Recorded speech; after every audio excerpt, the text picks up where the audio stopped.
Hello, and welcome to Movie of the Year, the only podcast with the science and the screaming to determine what is the single greatest movie of any given year.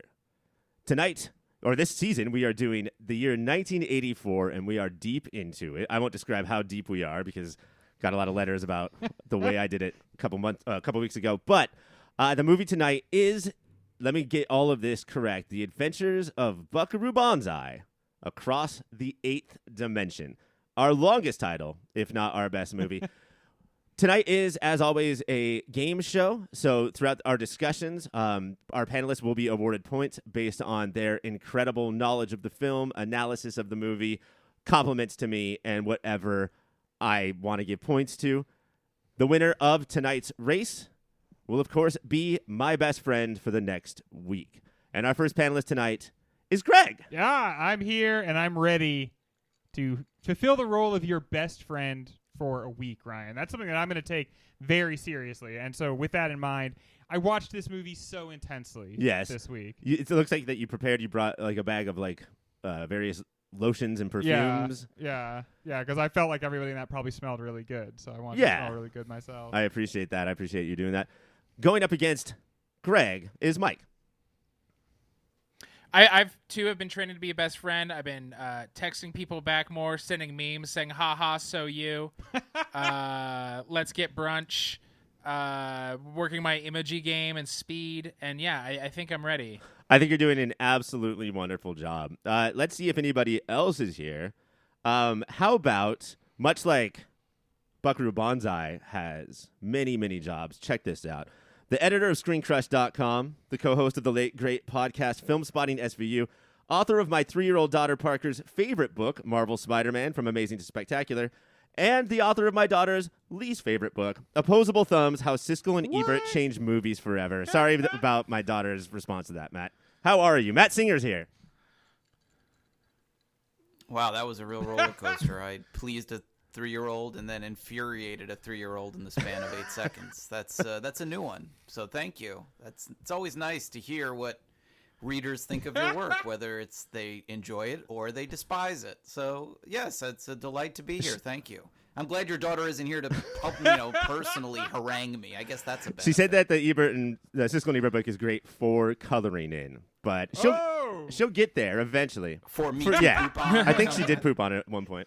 The insult comic daughter. Yeah. But before we get to Buckaroo, we do want to talk to you about the Ebert book. I know that you've been doing press on it. Siskel and Ebert. Oh, sorry, Siskel and Ebert book. I know you've been doing press on it for like 16 Ryan, you're years. showing your preference hard. But yeah, Mike, you were the first of us to get it and read it, and now the author's here. What do you got? Yeah, it was weird when I saw the guest list, and I just read this guy's book a few months ago. So let me be hopefully not the first because it's been out a while to tell you. Great fucking book. Yeah, I thoroughly very enjoyed entertaining. It. And I know you wrote a whole book about it, but what do you think it is about these two goobers that they had such a long-lasting impact on like how we look at movies, how we talk about movies? This podcast wouldn't exist without them, probably.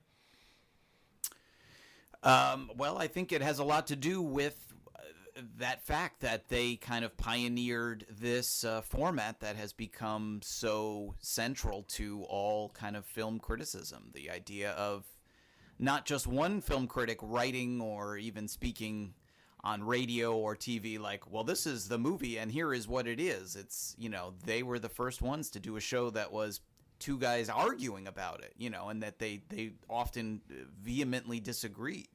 And frankly, they stunk in the beginning, but they eventually got really, really good at it and kind of became almost synonymous with all of film criticism for a while. To a very casual, movie-going audience, they were, the image of film critics was like this two-headed sweater vest wearing creature from Chicago.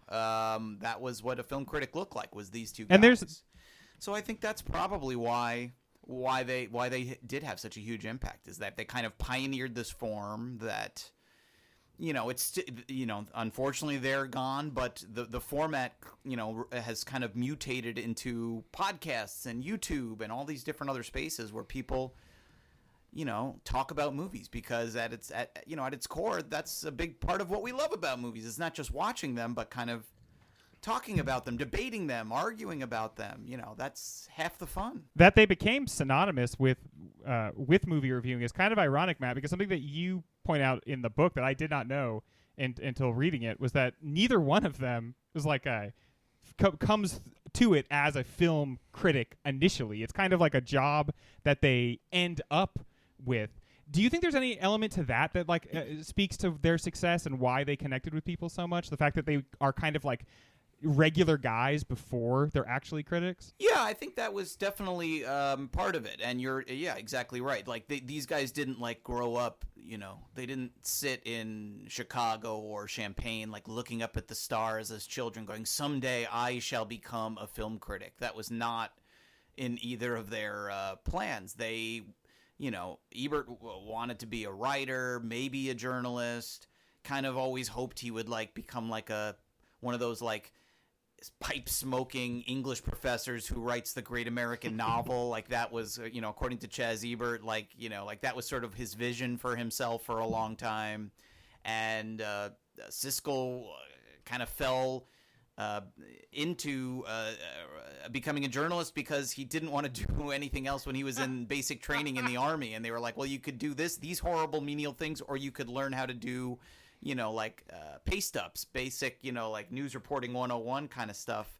And he said, I'll do that. And then discovered that he actually liked it, and then walked cold into the Chicago Tribune with a resume and got a job first in the neighborhood news section. And then, they both kind of were in the right places at the right time. And they did both love movies. It just wasn't something that they really ever thought about. But you're right that they did have kind of an everyman approach to the job. Their writing was very different. Their taste was very different. But they did have a knack, maybe not innate, because it did take a while to hone it. But they did get really good at they were able to kind of communicate in a really clear way, whether that was on the page or through a TV camera, here's what I thought, here's why it's good, here's why you might like it, here's why it's important, or here's why it's terrible. And they definitely were great communicators in that sense. They weren't stuffy, and you didn't sit there I've read film critics who you read the whole review and you're like, well, but did you like it? Did you not like it? You've used a lot of big words. You're eloquent. You have a wonderful vocabulary, but you haven't really you haven't gotten to the nuts and bolts and the meat and potatoes here. It's what is it? The movie good? Did you like it? Why? And that was something they were both very good at. And so, I think that's probably fair what you said. Matt, in your research and just depth and breadth of pop culture knowledge, are they the most successful best frenemies to ever exist? I mean, they're certainly up there. I mean, when you use the words frenemies, they do have a kind of they could be kind of the prototypes of that, because they became successful because they hated each other in a sense, and they legitimately strongly disliked each other at the start. Eventually, the relationship softened.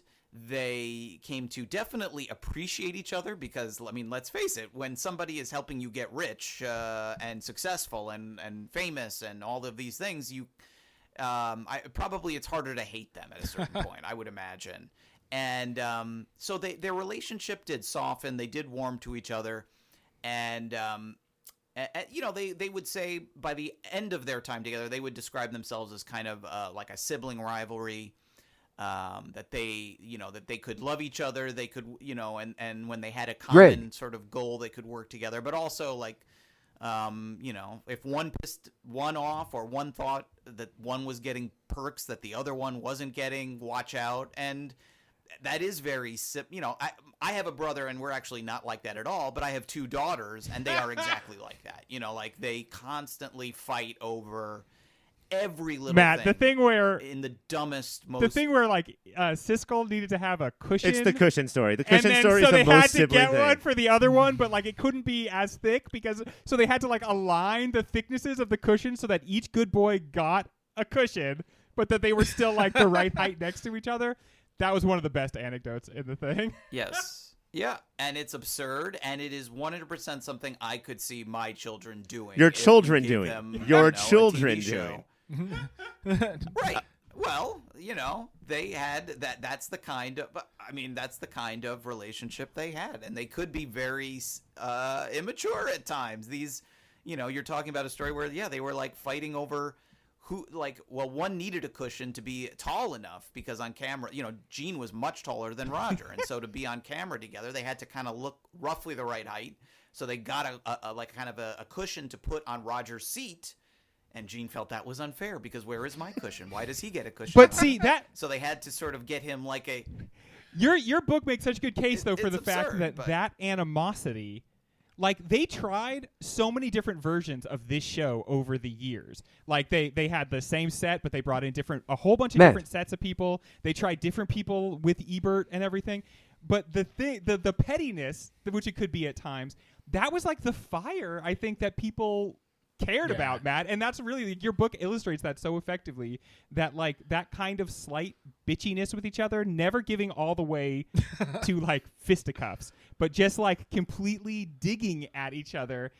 That is what America tuned in to see, and they additionally got film criticism. I mean, the one this is such a small part of the book, but Roger, I can't remember the movie that they're talking about, but Ebert makes this incredible point, and Ebert's like, "Oh, that was a really good point," and then realizes what he said, and he was like, "Oh, congratulations for finally doing that."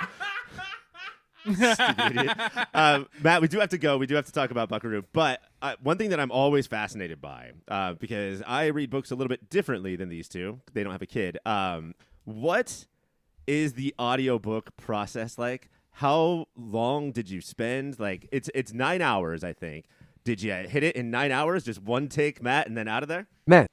No, definitely. It's I think it was maybe 3 or 4 sessions over a couple of weekends, all day sessions, and you go to an audio studio and you sit in an audio booth, and there's a engineer there, sitting in, and you're in like the little sound booth, and they're sitting with the board, and I had like a director in my headphones kind of directing me, mostly just listening, but he would occasionally say, "Can you do that again, like this?" Or he's sort of just listening also to make sure you're saying the right words. You're reading aloud, so if you say something wrong and you don't realize it, if you mispronounce something, or he's sort of like quality control essentially. And it was a lot. I mean, I wanted to do it just because I'm not the biggest audiobook reader myself, but when I do listen to them, I do tend to find I like when the author reads them generally. Maybe not in all cases, but I find a lot of the, like the professional audiobook readers, they just, I don't know, one, they sometimes seem a little stuffy. Yeah. Mike. Talk like this with these. And then this incredible thing happened. And then this happened, and so that's part of it. And then the other part is like the people, when it's the author, like they wrote it, they know the intention, they know what they wanted to get across, and so it's like you're really hearing the voice of the author truly. And so I figured if they would let me do it, I wanted to do it, and they did, and so that was how, and I kind of left it the chance, and Mike. It was really exhausting because like literally you're talking for like 9-10 hours straight with a couple of breaks. You break for lunch, you break every couple of hours, but like you are just sitting there reading, and it like my voice is a little shredded right now, but you can imagine like if you're talking for 10 hours straight for 2 straight days, it's really wears out your voice. So, and you have to try to maintain the same tone so it doesn't sound like you're going hoarse or whatever. So yeah, I enjoyed it, and I was happy with the I was glad I did it, but it is like a very like intense, rigorous thing for sure. At what point in the process, Matt, did you realize you shouldn't do impressions of the 2 leads in your book? It's funny. I hadn't thought at all. Like, for some reason, the thought never even crossed my mind until I like showed up in the booth, and like the first thing in the book basically is like a quote from them, and I'm going, "Oh shit, am I supposed to like do Roger Ebert's voice and do Gene Siskel's voice?" And that just seemed like a losing. That was a losing game because I could do some impressions, I suppose, but I don't really have a Gene and a Yeah. Roger like in my. I don't know if back anybody pocket, does. So it just seemed like it was. Exactly. They're not exactly the most impersonated people. So I just decided what I would do is I would just maybe if it was dialogue back and forth, I would change my inflection a little.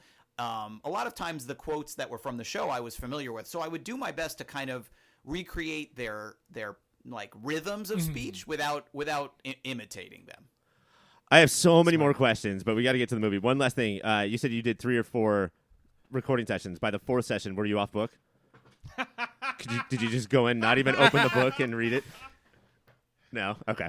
I wish. No, they are really sticklers for like the words, and it's your words. You would think like, don't improvise. I want to say it this way. Let me just freestyle. Yeah, they don't. Yeah, they say the words that you wrote exactly.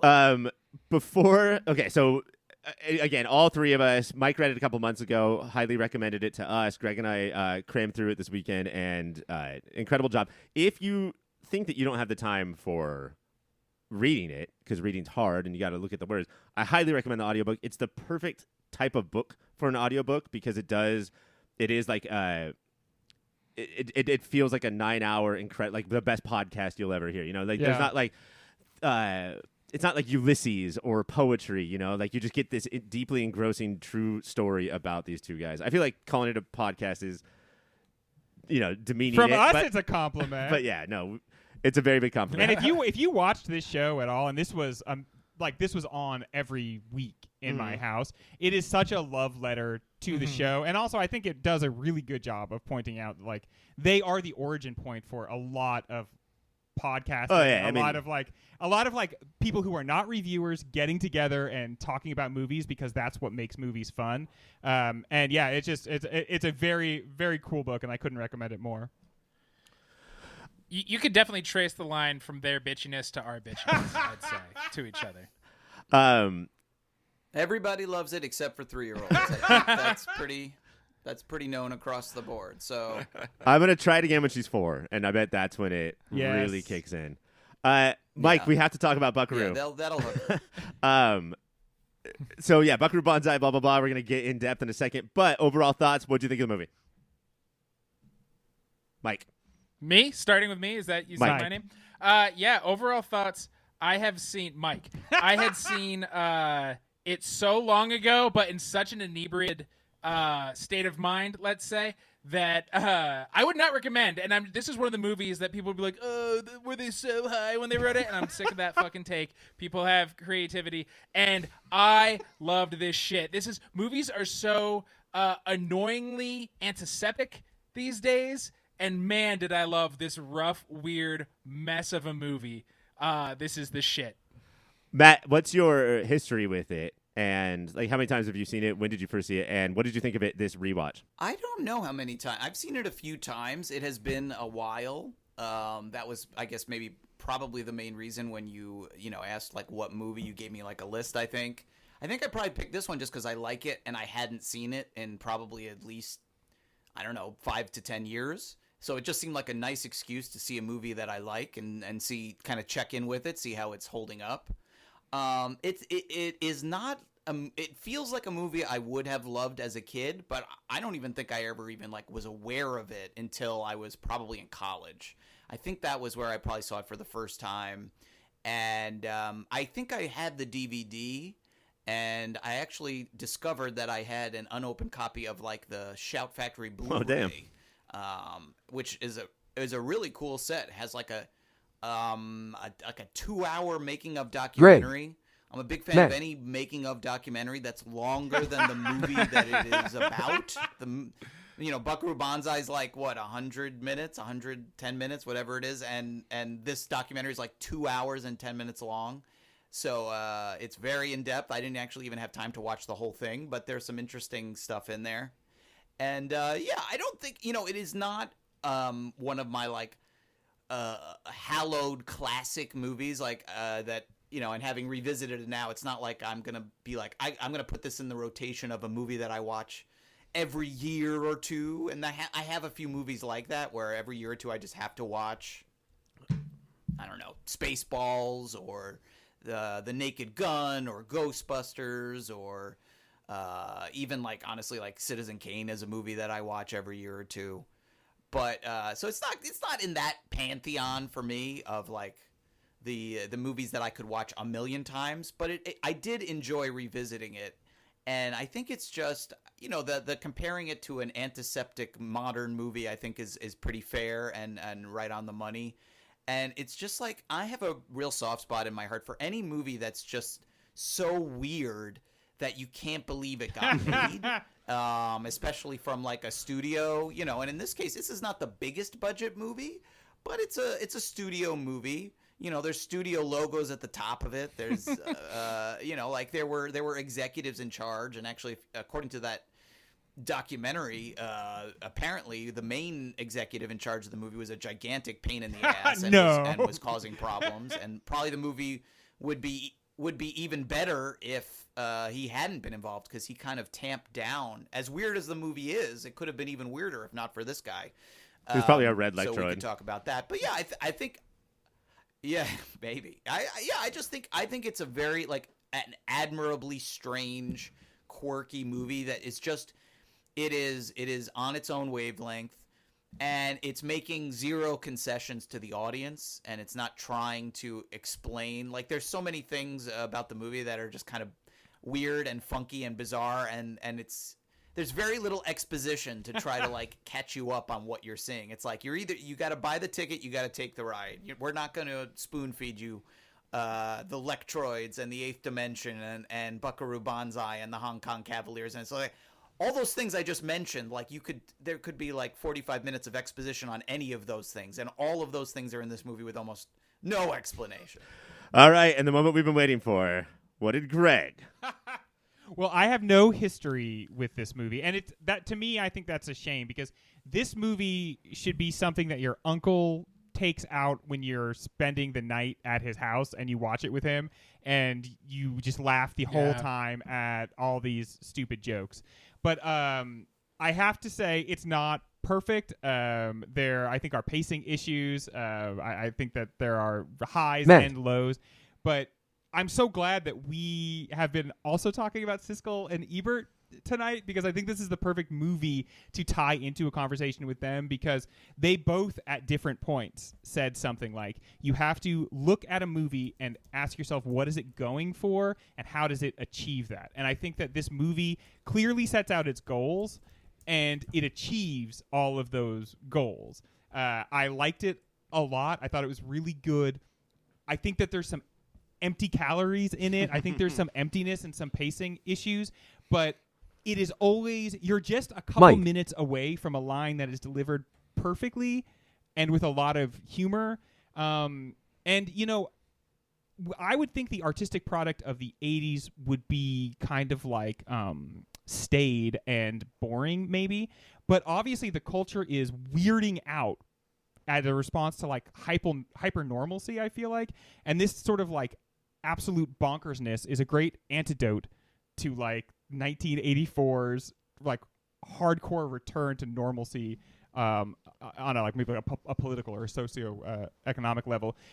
I really did enjoy it, but at the same time, it's got flaws. It is a cult classic for a reason. I think the best way to watch this movie is with 8 other people, and that when it slows down, you guys all chat with each other or rip on it a little bit, and then wait until it gets going again. But I think that this movie, the last thing I'll say about it is, again, I think it's good that we have Siskel and Ebert sort of intellectually in the room with us, because this movie lives to be talked about and referenced with a group of people who have all seen it a lot and know what you're doing. Like it's like one of your friends, and I think that like that also kind of ties into what the movie's trying to do. Yeah, as far as I go, this was one of my dad's favorite movies. He would watch Star Wars with both me and my brother. He would watch Dune with my brother, and this with me. I know that makes it seem like my brother's smarter than me. He's not.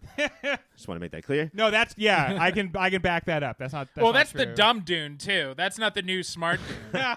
But yeah, I unabashedly love this movie, and I'm interested to like even this go round as one of the greatest movie podcasters of all time. It was still hard for me to like separate that my past from the present. So I'm so excited to break this movie apart with you guys. When we come back, the adventures of Buckaroo Banzai across the 8th dimension. In the late 70s, W.D. Richter, a script analyst at Warner Brothers, flew his favorite author, Mac Rauch, out to Los Angeles to see if he could write a screenplay. After a little while, Rauch didn't end up writing one screenplay, but instead dozens of unfinished ones, all about a hero named Buckaroo Banzai. That last name would change, but the character wouldn't all that much. From the beginning, Buckaroo and his stories were inspired by all those out-and-out, press the accelerator to the floor, non-stop kung fu movies of the early 70s, according to Rauch. They eventually were able to streamline one story, such as it is, while also creating a 300-page show Bible called The Essential Buckaroo, crammed with every idea Rauch had had. With a $12 million budget, Richter directed The Adventures of Buckaroo Banzai. The story follows the adventures of physicist, neurosurgeon, test pilot, and rock star Buckaroo Banzai as he and his Hong Kong Cavaliers save the world from the red lectroids from Planet 10. Mostly a critical and commercial failure in 1984, the movie has gone on to earn the cult following it may have only wanted all along. Taste buds, I ask you this. We have celluloid evidence of the movies that George Lucas and Quentin Tarantino watched and loved as kids. We know now what these filmmakers watched, but did they love it? What genres are... We know what... Did this movie love its genres? What genres are they paying homage to? And are there any that they are peeing on, like so many Calvin bumper stickers? It's funny that you say George Lucas because it feels very much like if this movie would come from the same assignment that gave us Star Wars. Like if a teacher assigned, these are the things you're supposed to reference. The sort of like, it's not stuff that I actually have primary access to, and I don't think many people do now. So it's interesting because this movie, this movie makes us nostalgic for like the 80s, but it itself is an expression of nostalgia for entertainment. I feel like the 30s and the 40s. I feel like it is. I feel like it is serial movie dramas. I think it feels like Flash Gordon. It feels like Astounding Tales sci-fi in magazines, and it feels like it is a love letter to all of these things, including rendering them in exceptionally goofy fashion, which I thought was a very interesting choice because it doesn't feel like this movie is unaware that it's being exceptionally goofy. It seems to really revel in that. Matt, do you see this as more of a love letter to the genres it's taking on, or do you see it as a little meaner and making fun than Star Wars is? I don't really think of it as making fun too much. I think it's sort of having fun, not necessarily making fun. According to that documentary that I mentioned that's on the Blu-ray, the executive, and I'll have to look up his name in a second, but the executive who was in charge, who basically, was convinced to make the movie and then seemed to immediately regret it and gave W.D. Richter and Earl Mac Rauch, fits at every turn, just kind of stymieing all of the things they wanted to do. Basically, the way that the executive is not interviewed in the documentary. He passed away in the 90s. So, but this is W.D. Richter's kind of recollection in that documentary, is that it's the early 80s, and the reference point is not actually Star Wars, but it is Lucas. It's Raiders of the Lost Ark, and that movie is gigantic, and it is serials, and it is kind of classic adventure tales. And I guess the executive, or whoever the executive paid to read his scripts, saw this script as kind of this as a potential Raiders of the Lost Ark type movie. And maybe he didn't read it that carefully, or his script reader at his company didn't read it that carefully, and either didn't notice all of the other weird stuff in it, all the sci-fi and all the kind of quirky humor, or saw it and just didn't care and figured, I can mold this into my Raiders. But that was essentially the reason that they made this movie, that this movie was funded, was that people like this executive were looking for, they were looking for potential Raiders a hit franchise in the early 80s. Exactly, yeah, and just in a similar, one movie that's kind of different than everything else becomes a hit. Suddenly, you're going to get 100 things. It's a tale as old as time. It's like when an original thought is successful, the reaction is not to make more original thoughts, it is to copy the original thought. And that was kind of how this movie got made. That wasn't necessarily the only thing that W.D. Richter and Earl Mac Roush were trying to do. That's just what the kind of narrow-minded, doltish studio executive who was kind of counting the money they're so dumb. and lording over them. That's what he wanted it to be, and that was what he was hoping to get out of this. Obviously, it didn't work out for him, but that was what he thought he was going to get. I mean, Mike, if he was successful, then he would have sanded down all the weirdness. And I know that the movie doesn't have it doesn't bat 1,000, right? Like there's some things that don't work, but like that weirdness would be gone. Would that have completely crippled it? Yeah, I don't think we would be talking about it right now. It would come and go, especially in the year it came out. I don't know if you guys know, 84 is a pretty hot year for movies. So I think if it got sanded down into an Indiana Jones ripoff the way this guy wanted, we would never talk about it. Because I bet there were movies that came out that were like that, and we don't know their names, and we don't talk about them. We're not talking about the Who gives a Ice shit? Pirates There's this like season. 5 movies from 1984 specifically that if you look at the cover look exactly like Yeah. Indiana Jones. Or what was the one Sharon Yes. Stone was in? The But- Alan Quartermain? You guys ever see those movies? Uh-huh. King Solomon's Yeah. Mine. Yeah, there you go. This reminded me so much, and going of it had 1,000 influences of comic books, and it's meta to the point that there are comic books about them, but it's so clear that the two guys behind it wanted to create their own, not just comic book hero, but the lore that he had been around for decades, yeah. right? They're like, oh, it's like when pretend people cared about the Tintin movie when it came out, and people are like, oh, because there's decades of comics, and there's all these different references about all of his adventures, and they're like, well, we don't need the decades of actual source material. We'll just act like that does exist.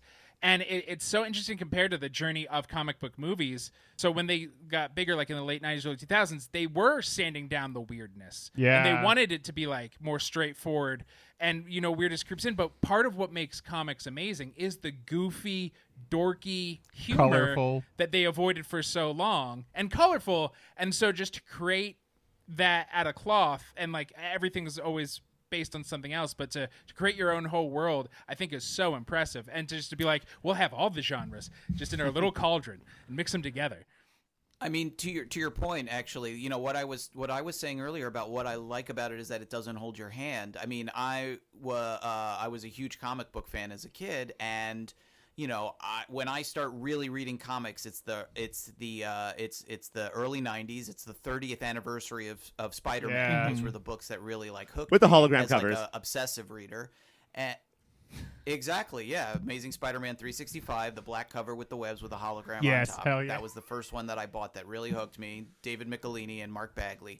And you're a kid in America in 1993. You understand the concept of Spider-Man. You've seen cartoons. You've maybe read a couple of, but like you would read these comics and they would reference things, and you'd be like, I have no idea who this character is. Who is Professor Smythe? Like who are the Spider Slayers? Yes. You know what I mean? And maybe you would get a little asterisk and it would say, see Amazing Spider-Man number 16.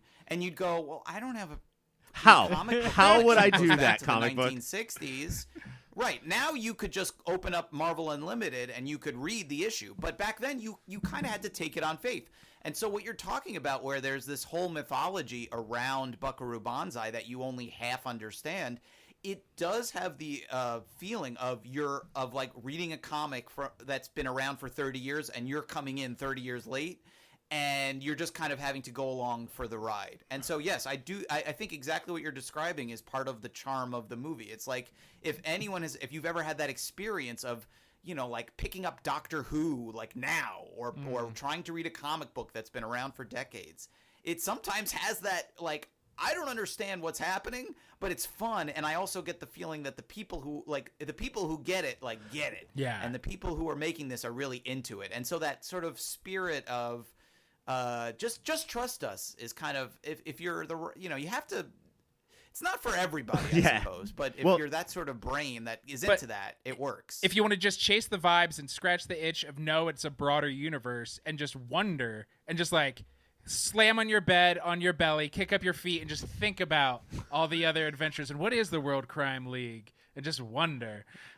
I mean, like, yeah, going through everything that you guys are saying, like that sounds so awesome to the writer and the director and me as a fan, and sounds like to a studio exec like flames, like how that they won't know that, or they'll be confused by this, and everybody's like, yeah, it'll be fun, they'll have fun. Like that's just, it gives me like hives if you're a studio exec. Real quick before we get out of here, I want to talk about how there's some stories that the filmmakers sort of wanted to have a cult hit on their hands, and then there's some stories that the studio, once the movie came out and it didn't do great, that they sort of rechopped the trailer to sort of make it seem like they have a cult hit on their hands. Do you guys feel like it's forced in the movie? Do you guys feel like any pressure that the filmmakers had to like make sure this was culty? I do. I feel like this was made to be a cult classic, and I felt like it leaned on that a little bit. But I will say that there is a genuineness behind all the irony, behind all the campiness, behind all the layers of humor. What is at the core of this, I believe, is a beautiful like embrace of like fun and friendship, which makes it sound kind of trite, but because of that, because that's the core of it, I feel like it gets away with, for instance, trying to be a cult classic, which I feel like you can just feel that scene in, scene out, that it's like, yeah, this will be a really funny line. I'm barely holding in my fudge. Like, people are gonna like laugh in the theater when they hear that one for the 30th time. But you just gotta hand it to the movie. It wasn't trying to be a mainstream $100 million movie. Like that's clear. If that's the other option, then yes, it was trying to be a cult film. But I don't know that I wouldn't assume that was what they like planned. I think what they planned was more what we've talked about, is like, we're going to make this tribute to sort of all these weird, quirky things that we like, and as a result, it's going to be weird and quirky. And again, like, this movie could have been a lot weirder if not for the money guys. And I looked it up. It's David Begelman is the name of or Begelman. That's the name of the executive that, according to this documentary and W.D. Richter and everybody in that film, is like, that's the guy who was kind of putting his foot down. He made them, they hired the DP from Blade Runner. They shot a little of the movie with that guy, and he was looking at the deal. He's like, I don't like it. Fire him. Replace him. Like, and they replaced him with another guy who's competent, but not, screw Blade Runner. Right? Yeah. Who think? Yeah, like Blade Runner. That movie doesn't look good. The visual style of Blade Runner? Yeah. Come on, Garbage. Who cares? So it's and it's things like that, and that he would say, like, but it wasn't even like, at least that's I think that's asinine, but at least that's like a concrete thing. He would complain. He's like, why is Peter Weller wearing red glasses? I don't know. We just think he looks cool with red glasses. They're different. They're interesting. Heroes don't wear red glasses. We all know that. He would be, and they would have to get rid of the glasses. So it's like weird, it's almost like it could have been a lot weirder if not for that guy. So, I think it was setting out to it's funny to make something that's an homage that's also so wholly its own thing. You know what I mean? It exists in this weird space where, on the one hand, it's entirely derivative of all these things that we mentioned, comics and sci-fi and serials. And on the other hand, it doesn't feel like any of those things necessarily, because it's such a stew of all these things all thrown together that it does end up feeling like its own unique, weird oddity. Right. You can name a lot of serials and a lot of sci-fi. I don't know too many things that have like John Lithgow screaming in an Italian accent. And characters. I love that he had a legitimate accent coach for that. Really? Yeah. Like, someone was, because it he really sounds that like that is true to my people. Yeah.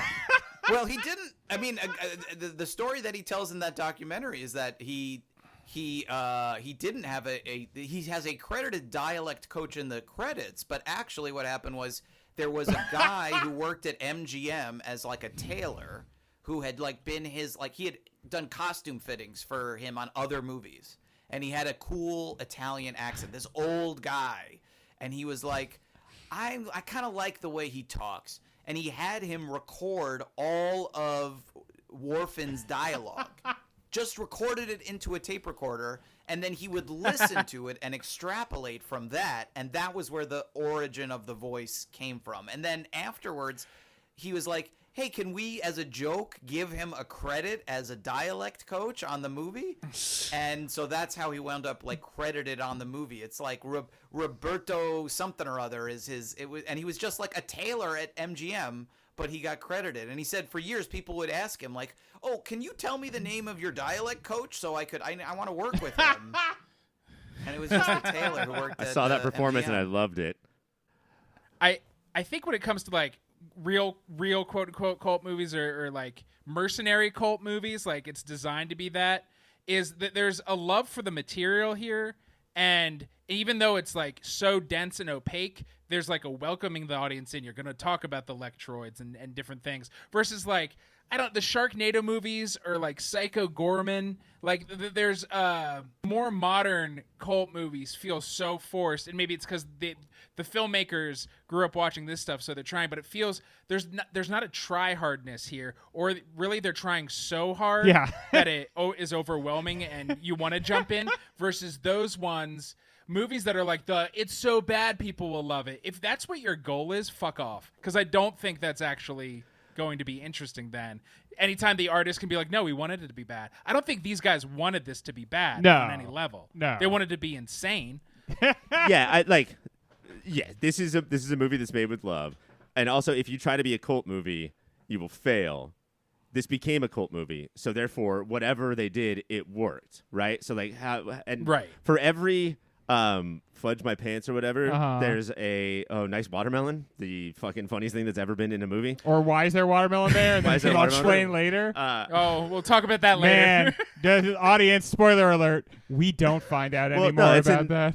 The World Crime League, I'm sure they're gonna bring it up in the sequel. But yeah, they made the movie as close to the movie that they wanted to. And that's what turned it into the cult hit, not the forced cultiness that sometimes people talk about. We have to take a break, but when we come back, Rushmore.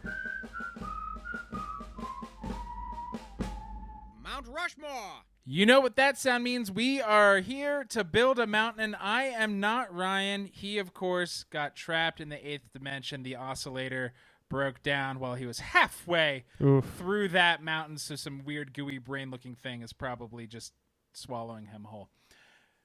Can I just say the thing at the bottom of Buckaroo Banzai's car when he comes back, the like egg or whatever, that thing looked delicious. That looked like a delicious glazed donut. No. Matt's going to get a point for that because that's disgusting. I can't believe you're doing this. This is so rude. You can't take command of the point structure. This is... No, you're right. Mike. I should also get a point for that. Oh, my God. It's too nasty. Mount Rushmore. We're not talking about the ooey gooey things that some of us may think look like glazed donuts. Normally, it's an ode to everybody's favorite presidents. It's an ode to the scandals that made 1984. And let's try to keep it fun. Nope. Let's try to keep it light. Okay, cool. Greg, in that spirit, what is your first for the maybe pile? Okay. I am going to start off with the attempt by the IRA to assassinate Margaret Thatcher. You know, we on this show have been saying that our movies do not feature a lot of powerful women. And I think that's true. The average movie from this year has featured like 19 male characters and one woman character who is usually like trapped under something for most of the movie. But in real life, we had someone girl bossing her pompadoured hair all the way across the pond in England. But the IRA tried to bomb her. It did not work, unfortunately. Some other people died. And Morrissey said, quote, noted Irishman, Morrissey said, the only sorrow of the Brighton bombing is that Thatcher escaped unscathed, which is a hilarious own. He's not wrong. So that my scandal is going to be Morrissey saying that a bombing which killed 5 people 2 of them members of the English government, and injured 31. But the only the only sorrow was that Margaret Thatcher was not killed. And honestly, who among us can argue against that? All right. It's the one thing I agree with Morrissey about. Straight to the maybe pile. Matt, what do you got for 1984? Well, you asked me to prepare this, and I kind of struggled with it because scandals is not really something I pay much attention to, I guess, in general. And I also thought they needed to be entertainment related, not necessarily political bombings. So mine are going to be a little lower stakes, I guess. I think they'll be more fun, probably. All right. Well, the first one I don't think really any of these are. Maybe one of these would qualify as a scandal. The 3 of them definitely don't, but I just needed to have something, I guess, prepared. Exactly, Matt. Same energy. So the first one I had was the rise of the PG-13 rating as a result of 1984 movies and movies, I guess, before that. But the sort of early 80s, mid 80s wave of these mostly kind of the Amblin PG movies that were edging into so horrifying that they were terrifying a generation of children, but they were still getting PG because there wasn't at the time a rating between PG and R. And so, they eventually created PG-13 in the year 1984. And, it was like movies like The Temple of Doom are coming out around this time and have, people getting their hearts ripped out. And that's like a PG. And so, I guess that again, it is not a scandal of the like that you were just describing. My scandal was what Morrissey said. For the record, my scandal was what entertainment superstar Morrissey said about the assassination. Got it. Attempt. I don't know what Morrissey thought of the PG-13 rating, but I do know that it was an extremely notable moment, the creation of this rating, because you have to remember, there are, Siskel and Ebert talked a lot about ratings, and you can find them debating, like when the word that this rating was coming, you can find episodes where they talk about it and they debate what it's going to be. They don't, because now we know what a PG-13 is, but at the time they didn't, and there was no, you couldn't assume it was going to be what we know it to be. Like, they were talking about it and going, do you think that they will make a rating like a PG-13 where, because a PG-13, theoretically, my 8-year-old daughter could walk into a movie theater and buy a ticket for a PG-13 movie without me. She doesn't need me there to do it. And no one could technically stop her. They could question her, and they could question me by proxy that I would allow my child to do this. But that's, perfectly fine. But, theoretically, the MPAA could have done a thing where they were like, it's a PG-13 rating and no one under 13 is allowed without a parent or guardian. That could have been what they decided. So you can find episodes from this period where Siskel and Ebert talk about that, which is kind of interesting. That's not ultimately what they did. And I think it's been a while since I watched that episode, but I even think that their sort of prediction when they hear that this rating is coming is that they think it will just be basically a cosmetic thing. It's not going to be a R restricted kind of thing. They were exactly right about what it ended up being. And it's so clear we did need it because, I've never gotten the difference between G and PG. It's all whatever kitty bullshit. But there's a huge leap between PG and R. Mine is Vanessa Williams was forced to resign as Miss America after, and the story I always heard that was passed down was she posed for Penthouse, and they went, oh, we can't have that from Miss America. But no. Penthouse published those photos without her consent. She had taken them and the tale as old as time privately, and then somebody else grabbed them and put them out and she said, don't do that. And Playboy even turned them down, not known for terribly being a good moral guy, but Hugh Hefner went, that's fucked up. We're not going to do that if she says no. And then the Miss America organization went, well, then you cannot represent us, Vanessa Williams, and surely you will just disappear and we'll never have to think about you again. And gosh darn it, thankfully the opposite happened. Man, that's mine. A tale as old as time. Oh, some woman is violated. Oh, let's also punish her on top of that. Yeah. Greg, what do you got next? Okay. I got one. Mike, this is from the field of entertainment. January 27th, 1984. In the filming of a Pepsi commercial, Michael Jackson's well-oiled hair has a spark fly directly into it, and his head bursts into flames. Oh, no. Yeah, and this was like the subject. He was the subject of a lot of jokes because Michael Jackson always was made fun of for being really a big weirdo with a lot of heart. So maybe it's appropriate that we're talking about him tonight. But he got burnt really pretty good, actually. But I'm going to say the scandal is the lax safety at the Pepsi commercial. That would never happen on a Coca-Cola commercial. We're Coke household here. Matt, what's your next entry? My next one actually was the one you just mentioned, Vanessa Williams, the Miss America scandal. I thought that that was the only one I thought of that was a legitimate, I think, scandal. And yes, not the fact that she had posed for these pictures that, I mean, she was so railroaded basically and mistreated, and that that she had to, she was forced to quit, and over something that, first of all, who cares if she took these pictures? It's the freaking Miss America pageant. Like, isn't there a bathing suit competition in the Miss America pageant? Like, we want to think about you naked. We don't want to have to see it. This is America. Right. It's so absurd. And, I think Mike.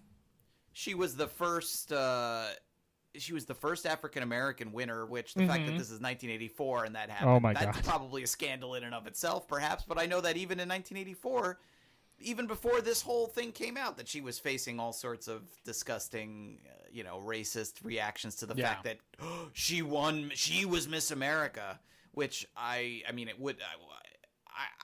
that had to play some role in it. I think. For sure. The whole situation, I think, is really tacky and gross, and it's just the only upside is that she, had the fortitude to be like, I'm gonna keep going, and she actually had a career after that, and good for her. Because I can imagine a lot of people who were treated like that would have, just vanished and would have, wanted to kind of never be heard from again. So that was my second one. I love it, clearly, because I thought of it too. And I'm a gracious host. Matt. It's going on that. Mike. Matt, the first one up there, which means Matt and I get points. Very gracious. Gentlemen, let's all do a speed round. Yeah, so gracious of me. Well, I'll do rattle off one more real quick. Mine is Marvin Gaye getting killed by his father. His own dad. Also called Marvin Gaye. By his own dad. Scandalous! Greg? For a very good cause, one of the worst Christmas songs of all time was written in this year. Ethiopia was going through a devastating famine, and Band Aid made a lot of money for them. But Do They Know It's Christmas is awful as a song and also kind of racist.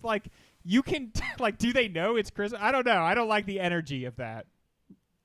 Mm-hmm. And Matt, what's your final entry? My final one, or is this the third one? I don't know. Well, whatever. I thought that this was sort of a it wasn't a scandal at all, but I guess I was thinking now it would have been, was Linda Hunt wins an Oscar for playing a Chinese man in the Year of Living Dangerously, which, that was fine in 1984. It wasn't just I don't know. It was oh no, this was fabulous and won an Oscar, not just nominated, won. It's can you conceive of anything like that happening now?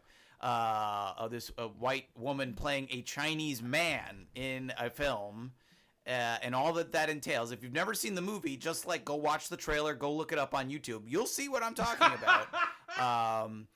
It's pretty wild. And this is 1984 we're talking about. It's, I guess 40 years ago now, but it's kind of, it is something that will make your jaw drop now, and was, I guess there may have been some perhaps there were some people who found it questionable or a little queasy or whatever, but the general consensus was this was a miraculous performance. I mean, including from our friends at Cisco Nerd. Go look up their reviews. So and again, it was enough of a favorite performance to win an Oscar over some heavyweight actresses in that category. So, but this was not a scandal, but it just felt like it's scandal coded. It's kind of wild that it wasn't.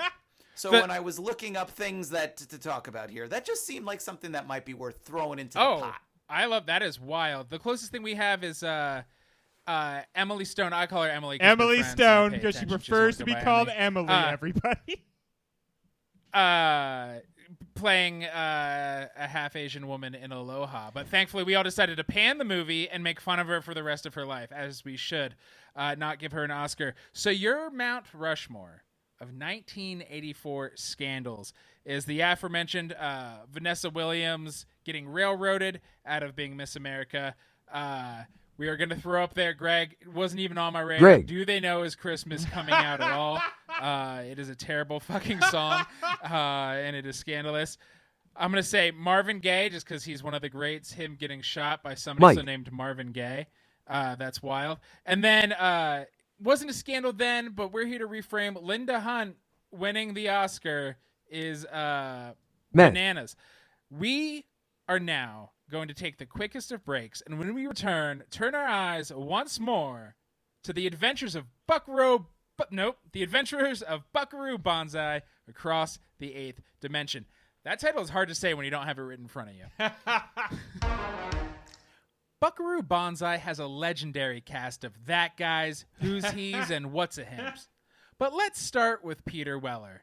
The man who is RoboCop and Billy Lee from Naked Lunch is our Buckaroo Banzai. He's supposed to be half Japanese, and he nixed going through Japanese makeup, thankfully. But he is supposed to be full movie superhero charming protagonist. Does he pull that off? Yeah.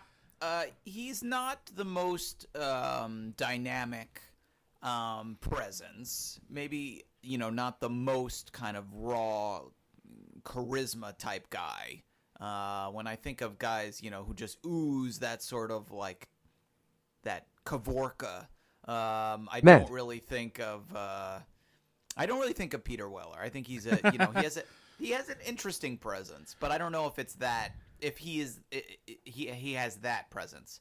I think what makes him good in this role is that he does have that kind of very unflappable sort of screen image. I think of him as this guy. He's never going to go too big, never going to go too high, never going to go too low. He's kind of, it's sort of what made him a great RoboCop. He was sort of like, he already had that kind of even-handedness before he ever put the big bucket on his head. And so he's good in this movie because there's so much crazy stuff happening around him. You have Lithgow screaming, and you have Christopher Lloyd, and you have all of the Hong Kong Cavaliers and all these bit parts, and all, like, it's just like you said, it's a collection of all these oddballs that having someone who's kind of, he's not boring, but just sort of, he's not doing too much. Having him as sort of the guy in the middle, the eye of the storm, the sort of the rock solid presence in the middle of all this lunacy, I think works to the movie's benefit ultimately. Yeah. He's the Seinfeld. Yeah, exactly. And I even made the Kavorka Seinfeld reference. Like not even thinking of it in that sense. But yeah, that you're right. He is sort of the guy, who is not going to be fazed by having red electroids, running after him and all that sort of stuff. And when you do have not only are all of the other actors such, goofy weirdos, the premise is so crazy. So to have a guy who's unfazed in the middle of all this kooky stuff, and he seems so committed, and he's not playing it as a joke or playing it kind of campy. I think that also kind of helps make the movie seem a little more, I don't want to say realistic, but it helps you kind of invest in the kookiness of it all. Yeah, if he was going like wide-eyed and like, whoa, like that would be, it's Leslie Nielsen in Naked Gun 1 versus Leslie Nielsen in Naked Gun 33 the third. You want the guy playing it straight in this wacky of a movie. What do you think, Greg? I totally agree with that. And also, I think that, there's this added depth to it, which is, I think Buckaroo Banzai, I think one of his like fundamental characteristics is that he's unflappable, that he is calm. He doesn't get riled up just because once you're deep within the brain, all the veins and arteries start looking the same. He doesn't worry about testing out his rocket car on a thin wall. He wants to go right through the mountain to phase through it. And I think Peter Weller was a good choice for that. And he really, I think he read the brief and he pulled it off. I don't think it's the only way to do a role like this, but I have to say his very, very straight delivering of motivational style, like motivational poster style sayings sometimes makes them hit so much harder than it would if he said it in any sort of goofy way. And I think he's legitimately cool in this. I really think that in a movie that is so addicted to silliness, he manages to, no matter how he's dressed, no matter what his character's doing, he seems very cool. Mike, I hesitate to ask this, but that's a real thing? They were going to do makeup to make him appear half Japanese? Yeah, I guess so. And thankfully, we were in the same year, Linda Hunt. So it was. Sadly, it would not have been that outrageous a concept to the people at the time. Yeah. Apparently, it's too bad that you just can't ever find half Japanese people. It's just. Yeah, I mean, you could do the makeup or you could not do it. They didn't exist till the 2000s. That's the only two options you have. Or just cast a Japanese actor and have Buckaroo Banzai be a Japanese guy. Yeah. No, we couldn't do that either. No, that would be implausible. Right. Who would go see such a film?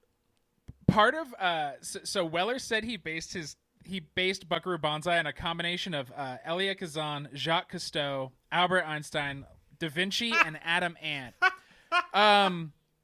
I liked Weller in this role, but does that make you roll your fucking eyes and say, fuck you, Peter Weller? It kind of mirrors the melange of the movie. Those are in the documentary. He doesn't mention all those names. He mentions in the documentary on the Blu-ray. He mentions Kazan and Adam Ant and one of the other ones. Cousteau. He mentions Cousteau. And when it was those three and he was describing it, I was like, I can kind of see it. I can sort of see it, but again, it's not like it's so contained, but it's not like he's doing, Jacques Cousteau, I am here under the sea, and I am, there's none of that. Like when you say Jacques Cousteau, I think of almost like going to a Life Aquatic kind of scenario. Right. I think his very laid back descriptions of things that are going on, I could see that being Cousteauian, Jacques Cousteauian, not and the accent. Philosophical. Yeah. Yeah, or just I think the idea is what he's trying to convey is he's like the ultimate Renaissance man. Mm-hmm. Right. And it's he's so beyond a Renaissance man, he had to pull Renaissance men from different fields. So he's got all of these different Renaissance men who did all these different multidisciplinary things, and he's combining them into this because Buckaroo Banzai is kind of like a superhero without powers. Oh, yeah. Right. Seemingly there's nothing he can't do or figure out, and he has all these associates. He's like the Shadow, who had all these kind of guys he could draw upon to help him, his kind of little league of assistants that were hiding in plain sight. I don't know what the Shadow called his. I'm not really up on my Shadow mythology, I have to admit. But it's very that kind of pulp vibe of a pulp hero, the pulp hero, not even a superhero. It's like a pulp hero. The pulp hero has you're this expert, yes, you're my engineer guy, and you're Perfect Tommy. You're whatever I need. Right, and it's not about being right, and they don't necessarily have superhuman abilities, but they're sort of brave and strong and smart, and they can, with the help of their buddies, they can solve any issue that comes up. What did you think of the performance of Perfect Tommy? Because he's the next guy in line who I'm like, sometimes I felt like the actor portraying Perfect Tommy had everything like perfectly figured out. Other times I felt like he was kind of missing it a little bit. What did you gentlemen think of Perfect Tommy? Greg.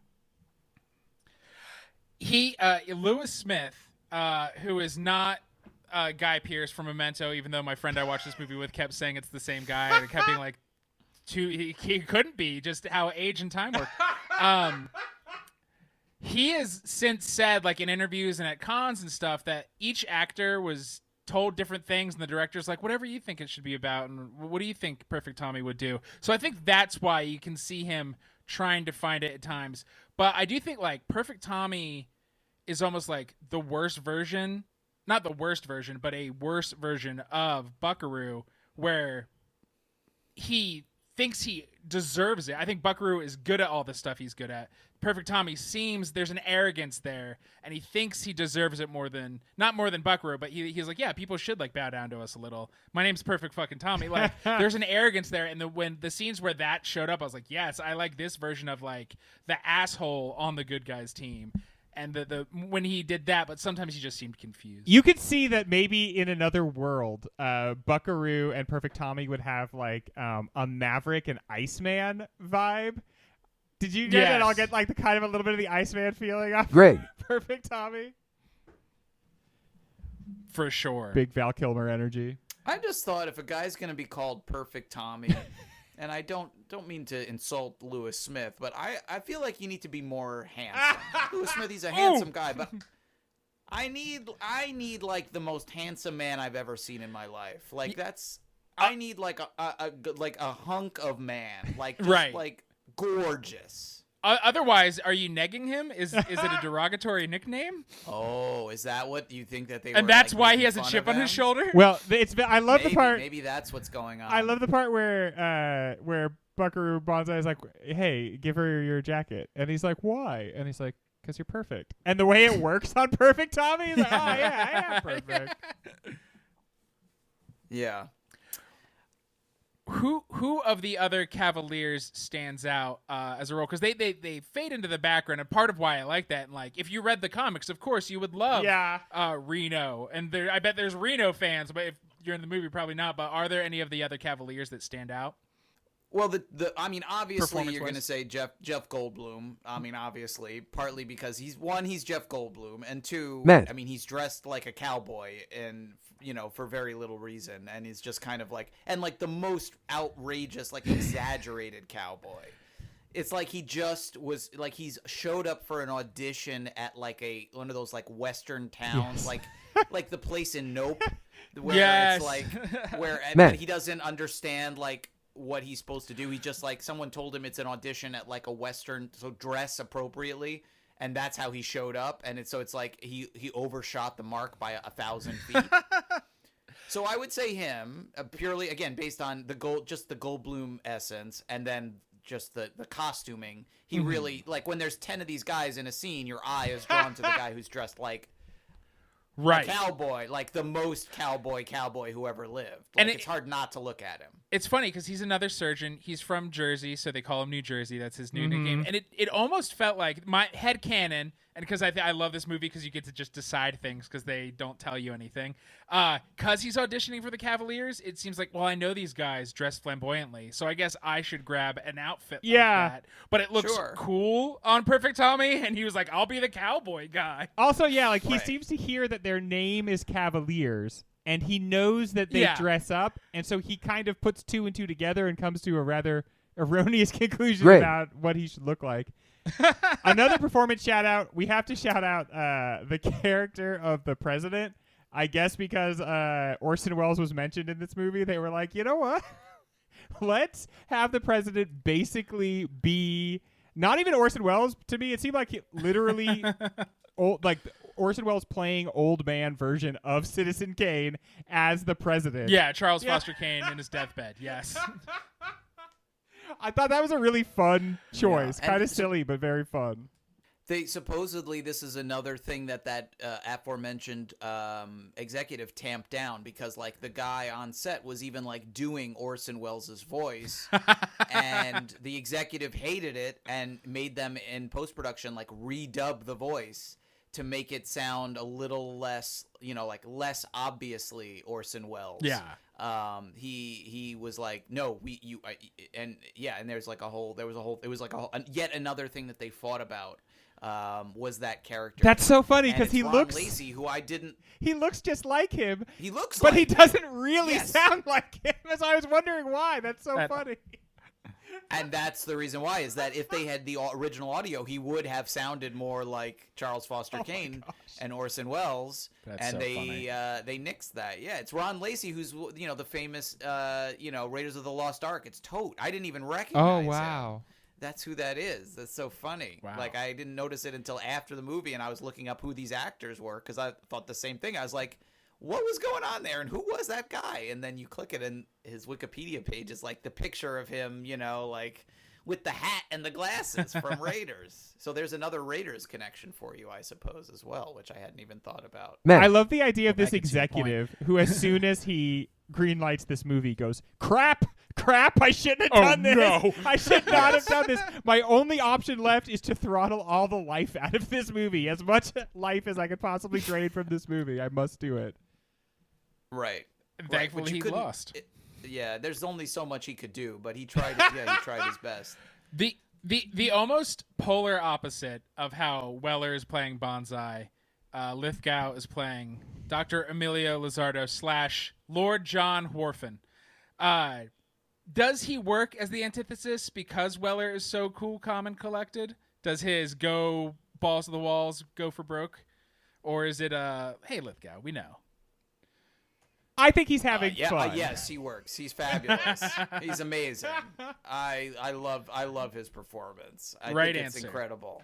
I do. I mean, to me, it's like one of the reasons to watch the movie. I think is to just see Lithgow in full Lithgow. He's going for it. It's funny. Like one of the things he says. And actually, a lot of the people, like the documentary has a lot of participation, has a lot of the actors interviewed in it. It has Weller and it has Lithgow and a lot of like Christopher Lloyd and Clancy Brown, who we didn't mention, who's another one of the Who's great. the Cavaliers, who's good, and he stands out just because he's Clancy Brown and he has that amazing voice and all that sort of thing. And there's other guys in it too, but a lot like there's like kind of in the beginning there's like a montage of all these actors being like, yeah, I read the script. I didn't understand it. I didn't know what it was. And then they're like, and some of them are like, I still don't understand it. I still don't really get it. And like Lithgow says, like when they gave him the script, he was like, absolutely not. I'm not making, like almost like he was offended that his agents even would let him see this script.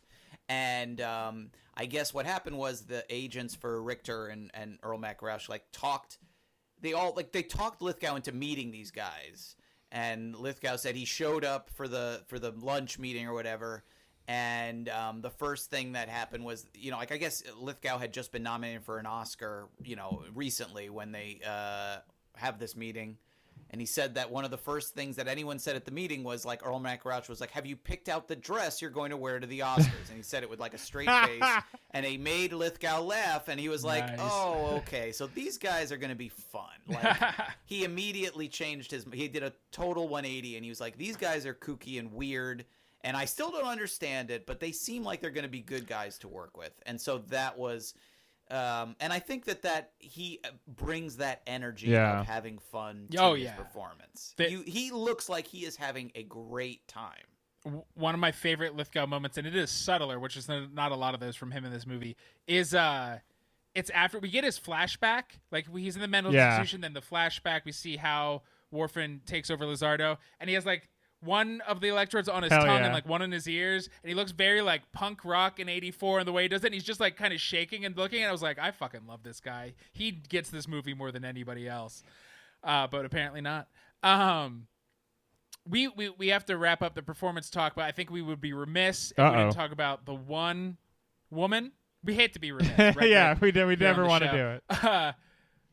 Let's talk about the heretofore unknown Ellen Barkin. How does she do as Penny Pretty, holding it down for the ladies in Buckaroo Banzai?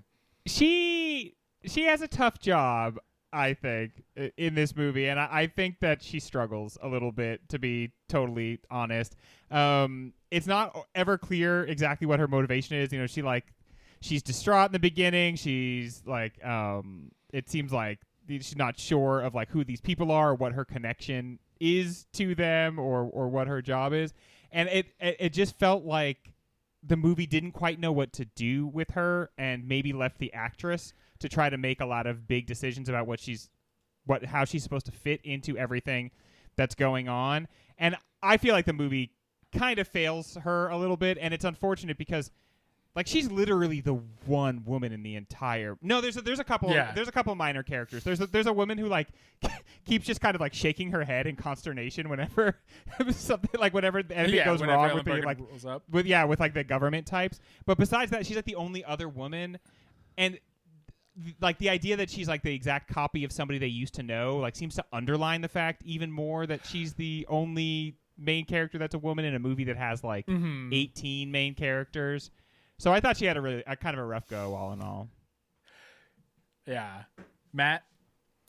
Yeah, I mean, I agree that she's one of the weaker elements of the movie. I don't think it's Ellen Barkin's fault. I think it is, you know, to some extent the script's fault and the structure's fault. And yeah, I mean, we've talked about how this movie is 100 different things all smushed together, and I think a lot of them do work, but I agree that one of the parts that doesn't work is she has to, you know, like you're saying, like the movie is pitched at this really weird gonzo energy, and then she shows up and she's like literally suicidal. Yeah. And it is a little, it just isn't, it's the one puzzle piece that doesn't seem to quite fit with everything else.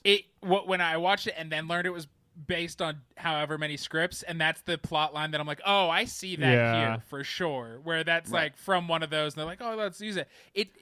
It's unfortunate, but it does, and this is not great, right? But it does, her character brings some of my favorite Banzai moments. Him on the stage, stopping and he's like, is this somebody, there's a thing that I was like, this could be the thesis to the movie if the movie could have one. What is this? I got to look it up. Someone out there not having a good time. Is there somebody crying out there in the darkness? Yes. Before that one, is there somebody out there crying in the darkness? And because he like finds people out and I was just, and then his like, that shows his empathy. Like, even though he's in the middle of soloing on 4 different instruments, he is so attuned to the crowd that he's like, no, somebody's not having fun. Yeah, he's like borderline telepathic. He can like sense the vibes are off. And more performers should honestly have that sixth sense. That's more necessary. But I do want to say I don't think it's Ellen Barkin's fault. And I also want to say she's so beautiful in this movie. Yeah. Like I love the young Ellen Barkin vibes, and like at the end of the movie, like when you know there's it's both the silliest thing you've ever seen and the coolest legitimately thing you've ever seen cool. when they're all walking together. Yes. Where they're all walking to this ridiculous like synth music. But her walk is so powerful, and she is. Her walk is like it's like, you know, what is it, Magnavox, like the old like cassette tape ads where they would like show the guy sitting in his chair with the wind blowing him back. Like her like 2-second shot of her walking is so like frankly like hot and powerful. It almost like single-handedly justifies her presence in the entire movie because it's so awesome. I almost wish there had been a way that she could play a villain in this, you know, and there is a way. You have her bonk her noggin, and then a spirit of one of these things goes into it or something, and she becomes bad. Because Matt, I could not agree with that statement more. Just her walking up to the camera in the big power walk scene at the end, like that is when she most understands what she's supposed to be doing, and she walks like a supermodel. It's so powerful and so cool, and all you can think watching this moment at the end of the movie is like, oh, I wish that could have been in the rest of the movie somehow, because that's really neat. All right, we have to move on, unfortunately. We are going to take the quickest breaks, and when we come back, check on a little friend of the show, Descripto the Magnificent. The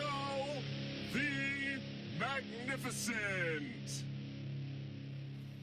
Descripto the Magnificent is, of course, our pal who, gosh darn it, loves movies, but has weird opinions about them and feels the need to share those opinions with the internet. So how this works is I will read one of Descripto's reviews and then get to the end and call on one of you, and then you will have to guess what Descripto is trying to describe, hence their name.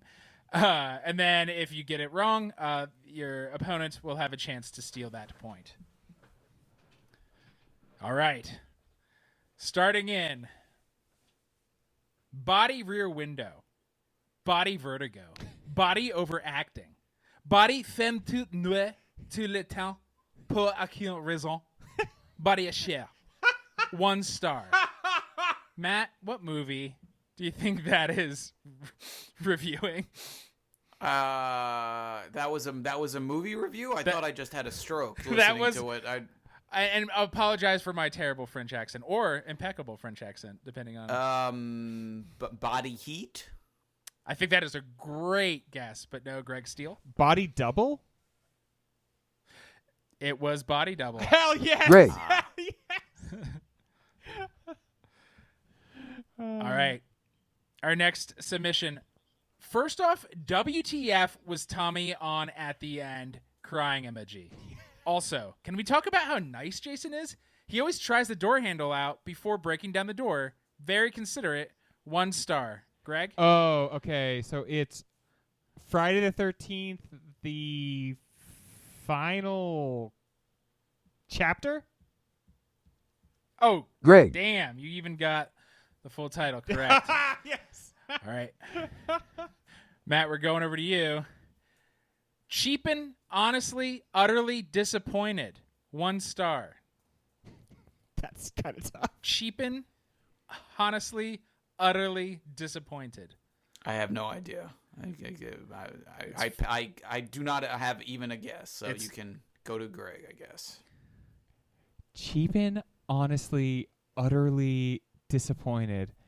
I'm sure there's a clue in there. I'm going to say stop making sense, although I couldn't imagine anybody being disappointed with stop making sense. No, I tried to hit all the letters hard because it's Chud. Oh, no! Cheapin, honestly, utterly disappointed. Chud. Oh, I can't believe I missed a All Chud right. one. All right, because you both missed. We're going back to you, Matt. Fuck them kids. Fuck that Neville Papperman motherfucker and the annoying ginger kid in particular. 1 star. The Garbage Pail Kids movie? That is a good guess. But it's to me. It's to you. Fuck them kids. The Last Dance, starring Michael Jordan. Gene Siskel's favorite basketball Children of the player, Corn. I assume. All right. If you are my friend Brett, you will find this to be an outstanding film. My guess is that most will be less enthusiastic than he. A skinny Iceman is the only recognizable. There was one single liner that made me chuckle, but only God's chosen people and the occasional goyim will fully understand. 1 star. Is this Greg, what do you think? Is this to me? I am part of the Goyim, but I don't think I understand. Fiddler on the Roof did not come out this year, but is that it? No. It is a movie that came out this year, and I'd say Iceman is a good Pretty good hint. Matt? Pretty good hint. Top Secret? It was Top Secret. Nice. I Man. was just talking about Val Kilmer. All right. My boyfriend made me watch this with the promise of Danny DeVito. There was very little of him, but there was a lot of harmful stereotypes about Colombians. It feels like an odd choice to set your movie in a country that you so obviously hate. 1 star. Matt?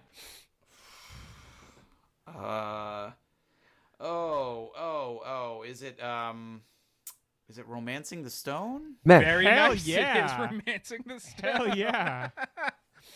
That was one of my movies that you look at the cover of it, and it's very clearly like, okay, they saw Indiana Jones. Yeah. Definitely.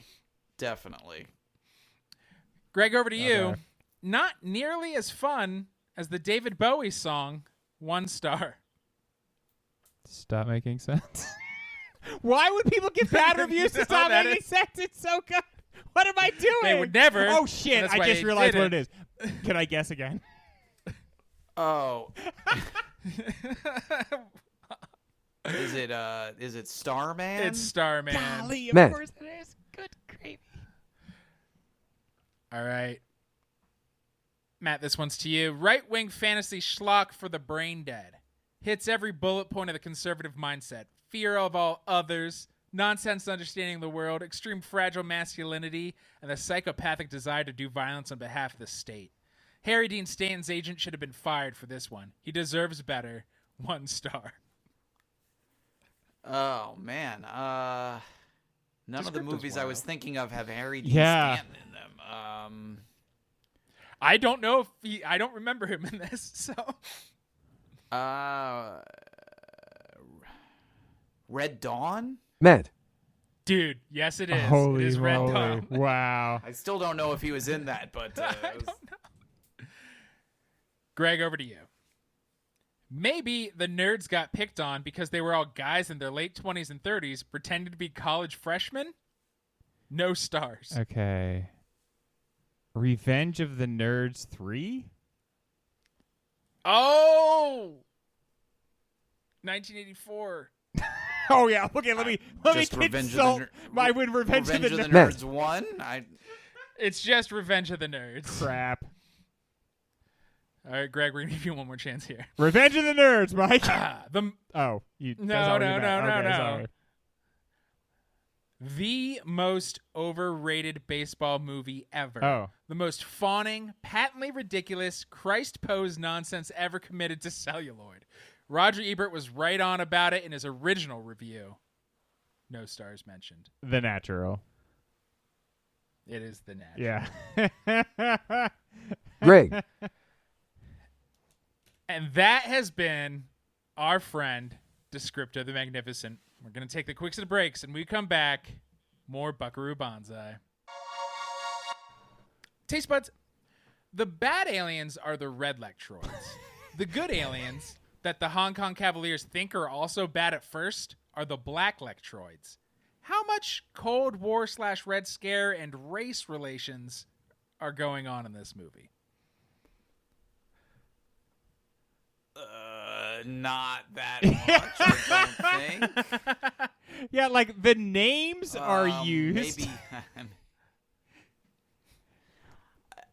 I don't read a huge amount of political subtext into this film. I guess if you think Matt. that there is, I might be interested to read your assessment of the film in that regard. It's not necessarily the movie that I look to give me a glimpse into, the late Cold War American mindset or anything like that. The way my take on it, and again, not having time to process it, chew it out, spit out an essay, is I do think a bunch of different scripts, right, is you could be like, okay, the Red Scare, be scared of them, and the other side is the black lectroids are all Jamaican, Yeah. and at first they're scary, and then the white Hong Kong Cavaliers are like, actually, these are our buddies, we shouldn't be scared of them. So I do think they I get it. I don't know how much is actually in the movie, but I do think you could write a killer college freshman essay if you had the time and inclination about it all. To me, it feels like they are the whole color issue feels just very much like a takeoff on Martian Manhunter, and I feel like they use red Greg. as not so much like an actual signifier but almost like an empty signifier, just like, isn't this the kind of thing you hear government people talking about, but it's not that they're supposed to be communists so much as, Right. and then with the black electroids, I feel like they just took that opportunity to do something kind of silly, which was, what if we had them literally be played all by black actors, and then also in addition to that they all have Jamaican accents for some reason. And I I think that the movie almost goes out of its way not to have that mean anything beyond just that. And we could say like, well, you can't build up a dam against meaning. Meaning will always find its way in. But I really think we could put a lot of that aside and just be like, no, actually, they were just making these two kind of separate little jokes. I do think that there is a deep meaning to the text of the film, though. And I think that what it is that, we are in a sort of hostile and complicated world that we can't quite wrap our mind around, but we know intrinsically that togetherness and acceptance of one another is a sort of salvation and a sort of paradise that we can achieve. And I think my favorite thing about Buckaroo Banzai is that he goes around collecting people and adding them onto his group because he is like saving them, and he's also bringing a bunch of people together. And the message of the movie really seems to be like, and I feel like not only is the message of the movie this, but that the medium of the movie enforces and really becomes the message of just this like ultimate togetherness. Yes, we're all weird. Yes, we're all like we don't quite belong, but that's like a beautiful thing that we can embrace. But I think that like that's the level of a lot of the meaning of the movie, and the rest is kind of fun and games. Yeah. Matt, what's your reaction to Greg's take of the movie versus the false political analysis that I try to shove on? It was interesting. I hadn't really thought too deeply along those lines.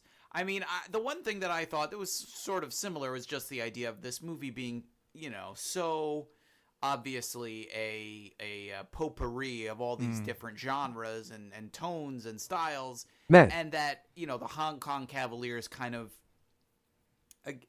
they are kind of a representation of that, because they're all these different dudes with different skills or different styles of dress, or they all talk differently, they all look differently. And so, those characters are sort of almost like a symbol of the approach to the movie, or to the sort of the stew aspect of the movie. Right there up on screen. I dig it. You know what that sound means? I was jumped on it a little. You know what that sound will mean? Has meant. Time is crazy. Dimensions. It's time for speed rounds, so we are going to burn through nap time on these.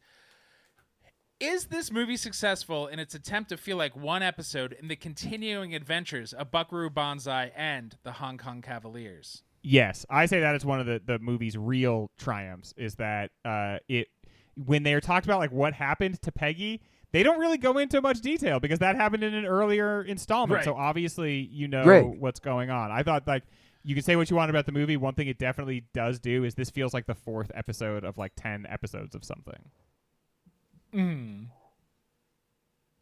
Yeah, I totally agree. And I feel like we talked about it before, that kind of vibe of you're joining a comic book that's been running monthly for the last 20 years, and you're coming in at issue number 365.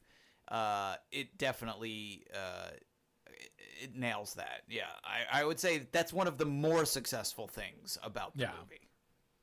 Matt, do you have to watch this movie a few times before you can really appreciate it? And was that their intention?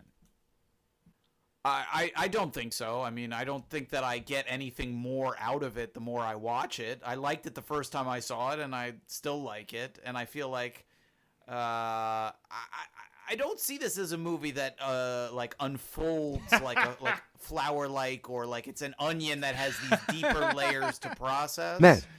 I mean, it's certainly a very watchable movie. It is fun to watch. It's like, I mean, like I said, when I was presented with a list of movies, this was the one I picked because, in part, I wanted to watch it again, and it was a good excuse. But I don't know that you need to watch it multiple times, or that it will make like a lot more sense to you the more you watch it. And in a way, I don't think making sense is really the point, because again, it's like you're coming in the middle of the story. You're kind of getting dragged along for the ride. You're like Jeff Goldblum, who's like the new member of the Cavaliers, and this group has existed long before you showed up, and you're just kind of, you've strapped on your spurs and your chaps, and now you're part of the team. That's part of the pleasure. So I just sort of love the vibe and the atmosphere and the weird, quirky humor and the performances and something we haven't talked a lot about, like the production design, all the weird gadgets and the sets and the organic technology, all the Lectroid spaceships and their weird creatures and like their weapons. I love just looking at all of it. So yeah, and again, that's not something, I mean, you might see more things the more you watch it and you kind of know the story, and you can kind of tune out on the fact that you don't understand what's happening even more and just dive into the visual details. I will say, yeah, I think it's a movie that it works well no matter how many times you've seen it, I guess. I will say this. I don't think that the movie would make more sense or unfold in a different way. Part of me wonders if part of what's going on with this movie, if it's not supposed to be like kind of a thing where like there's a reel missing, like, because like these old B movies, sometimes they might literally like forget a reel or something, and so like there's like an intrinsic part of the plot is kind of missing, which I do feel like around the beginning of the third act, it does seem like the movie jumps all of a sudden as if like we're missing some connective tissue there. Yeah. But I will say this about it. The reason I think that perhaps rewatches would be rewarding of this movie is I think that there are some comedies where, especially if they're dry, where the lines get funnier the more you watch the movie. And I do think that there are some very dry jokes in this. Not the I nearly lost my fudge, not that style of joke, but just like his like deadpan delivery of like these motivational poster style sayings, everywhere you go, there you are. I feel like the more you see it, those lines have more momentum and they kind of hit a little bit differently maybe. And so I would say I was laughing more the third time I watched this movie for this episode than I was the first time, because I found the same kind of dry lines just a little bit funnier on viewing 2 and then even funnier on viewing 3. Yeah. Especially because I think viewing 1, you're just like, what? Like just pushed to the back of your seat by the insanity of it all. Is he doing a third job now? What's going on? Perfect segue, Greg. What is the point in making Buckaroo have every single cool job that one could possibly occupy all at the same time? I think it's because he's like a hyper main character, and main characters always have like 8 different things they like to do. And because when you're a little kid, if you ask a little kid what they want to do, they're like, I think I want to be an astronaut, lawyer, animal trainer, who then fights crime at night. And so it's got that kid energy. Yeah, I think I like that answer. I think it's also just kind of, again, making him less of a superhero and more of a pulp hero, a Doc Savage, one of these guys who's just like good at everything, knows everything. I think it's meant to kind of harken back. It's a heightened version of that, but I think it's kind of meant to harken back to that sort of character. And even within the roles, one of my favorite moments in the movie is his third job, I think we see, third or fourth, is Rockstar. Yeah. And he stops soloing for a second on guitar so he can take out the tiniest French horn to solo on that. Stood up and applauded. And, we've been talking about Indiana Jones a lot tonight. And, like, Indiana Jones, he's like an archaeologist, and he's a professor, and he's an adventurer, and he's a marksman, and he can use this whip. Like, it's just so you have to parody that. You have to add 2 additional jobs on top of it. Has a movie ever done a better job of establishing exactly how our hero comes to be on a motorcycle? There is, of course, a motorcycle convention. They're planting that the motorcycle convention is showing up. And then 3 scenes later, he steals the motorcycle, and they say, hey, that's for the convention. There's also a scene in between that where someone's just walking a motorcycle down a hallway. Like, don't forget, there's a motorcycle convention. I loved that. Even on the second watch, I was like, that guy's suspicious. He's probably an alien. No, he's just a dude for the fucking convention. Kevin Smith was long trying to make a Buckaroo Banzai TV show. Who, without putting my stamp on it, who would you rather have helming a reboot than Kevin Smith? Who would I rather have helming a reboot? Stephen Moffat, the the Doctor Who guy. Yeah, I could see that. Greg. I could see that. That's not a bad answer, actually. It's not a bad answer. I could see him doing a good job with it. Who's a gonzo director right now who, like, I guess, like, he wouldn't do it, but, like, for me, and it's just because I'm up his butt, like Yorgo Lanthimos. I like see have a weird. Shit. That's a out there different too. feeling. His But Buckaroo Banzai would be Yeah. fucking crazy. He's super sexual. You don't know how you feel about that aspect of it. Fuckaroo Banzai or something, maybe. I don't know. Matt. Yeah, I don't know. That's a good question. I mean, this gets back to the idea that I was saying before, that on the one hand, it's a derivative movie of Right. all these different things, but it feels so singular that it's like, who the hell else would you I'll give a want to basic make answer. James another Gunn. Buckaroo Banzai? James Yeah. Gunn or Edgar Wright? Yeah. For similar reasons. Edgar Wright. Edgar Wright is kind of a fun answer. I could see him doing, there's a little like Scott Pilgrim energy in here. I could sort of see that. And the key between everybody we mentioned is they know how to move a camera and be interesting as a director versus the guy who's been trying to make this forever. And I loved him throughout my life, so I'm allowed to talk shit. Our last speed round question. If you had to cut an element of the movie, what would you cut and why? It's got to be Penny Pretty, right? But then you're down to no women in your movie. This is like a retreat for Supreme Court justices or something. Like, you got to have the occasional lady around. I mean, I guess Greg. there's a bunch of flashbacks. Maybe you don't need all, like some of the flashback stuff could be trimmed down. Yeah. Because there's a fair amount of that, and it is a movie that we've already said we like the fact that it isn't explaining too much, but on the other hand, it does have a flashback or two that, to some extent, is almost like, does it really matter? Yeah. It's almost more fun not knowing in this bizarre world. Matt. So I guess maybe I agree. Like the part that kind of works the least successfully is the Penny stuff, but you also don't want to lose it for the exact reason you said. So I don't know. Do you need all those Hong Kong Cavaliers? they like we said, like one or two of them make an impression, and then and then it's just like a bunch of guys that are kind of standing around in goofy outfits. Like maybe we don't need quite so many of them. Maybe we could cut. Matt. We could lose one. Save him just for the end, the march. Just keep him there, Right. so even more people to go, who was that guy? Right. All right, that is all the time we have for questions. We're going to take a quick breaks, and when we come back, it's awards season. Can you believe, gentlemen, that the adventurers of Buckaroo Banzai across the 8th dimension was not nominated for any Academy Awards? What? Shocking. I think, Matt, you mentioned it, is I think at least set design. At least the visual stuff. I think it's stellar on there, even for the fuddy-duddies at the Academy. Well, we're going to fix that tonight and give it a whole bunch of awards. But before we dive into the awards themselves, recommendations. If a viewer liked this, what else would they like? Greg, what do you got? Okay. I'm going to go with a book. And this sort of like Nerd. throw everything into it. The reader has to catch up with what's going on in the world. You can't quite see everything in the world, and so it feels massive. Tongue firmly planted in the cheek, but still kind of a cool story. I'm gonna go with the book Snow Crash, written in 1992.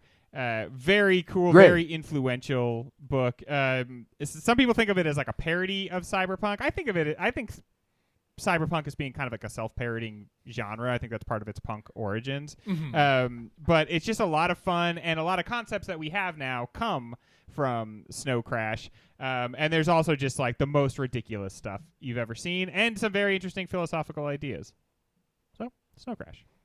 Nice. That's been on my to-read list for years. Maybe now, because you said it. You should check it out, dude. It's a lot of fun. Matt, what do you got?